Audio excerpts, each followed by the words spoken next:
ये aldehyde ketone और carboxylic acid chapter का जो सेकंड लास्ट क्वेश्चन है, जहाँ पे चैप्टर खत्म हो रहा है उसका क्वेश्चन है। इम्पॉर्टेंट है और बच्चों को काफ़ी दिक्कत होती है इस क्वेश्चन में, तो देखते हैं इसे। एक कार्बनिक यौगिक है जिसमें कि 69.77% कार्बन है, 11.63% हाइड्रोजन है तथा बचा हुआ ऑक्सीजन है। फिर दिया है कि यौगिक का द्रव्यमान, आणविक द्रव्यमान 86 है। और तीन बातें बता रखी हैं कि ये टॉलेंस अभिकर्मक को अपचयित नहीं करता है, मतलब रिएक्शन नहीं करता है टॉलेंस रिएजेंट से। सोडियम हाइड्रोजन सल्फाइड के साथ यौगस यौगिक बनाता है तथा आयोडोफॉर्म परीक्षण देता है। प्रबल ऑक्सीकरण पर ये एथेनोइक अम्ल व प्रोपेनोइक अम्ल देता है। तो जो यौगिक हो सकता है उसकी संरचना बतानी है।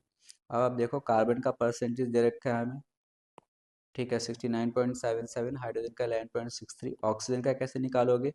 टोटल परसेंटेज 100 होती है, तो इन दोनों को जोड़कर 100 में से माइनस कर दो, तो ये आ जाएगा 18.6%। अब हम क्या करेंगे, number of moles carbon, hydrogen और ऑक्सीजन के निकालेंगे। उसके लिए प्रतिशत को परमाणु भार से भाग करते जाओ, तो कार्बन का निकालोगे कार्बन का प्रतिशत, उसका परमाणु भार 12, हाइड्रोजन का निकालोगे मोल 11.63 जो प्रतिशत है और एक उसका परमाणु भार होता है।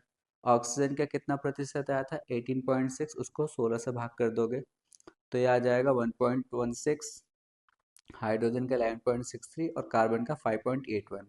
अब हम कार्बन, हाइड्रोजन और ऑक्सीजन के जो मोल्स हैं इनका भी सरलतम अनुपात निकालते हैं। तो तरीका ये होता है कि जितने भी तत्व हैं उनके मोल्स में जो सबसे छोटा वाला मोल है उससे तीनों को भाग कर दो। तो सबसे छोटा ऑक्सीजन का है 1.16, तो आप 5.81 को 1.16 से भाग करोगे 5 आ जाएगा। हाइड्रोजन का 11.63 को भी 1.16 से छोटे वाले से भाग करोगे तो ये 10 बन जाएगा बच्चे, और 1.16 को खुद से ही भाग करोगे तो ये 1 आ जाएगा। तो ये जो आया ना 5, 10 और 1, ये कार्बन, हाइड्रोजन और ऑक्सीजन का नंबर हो गया। तो ये मूलानुपाती सूत्र कहलाता है, एम्पिरिकल फॉर्मूला।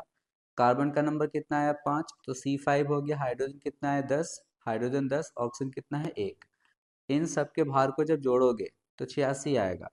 और क्वेश्चन में पहले से ही आणविक द्रव्यमान भी 86 दे रखा है। ये जो 86 आया ना निकल कर, ये मूलानुपाती सूत्र का द्रव्यमान है।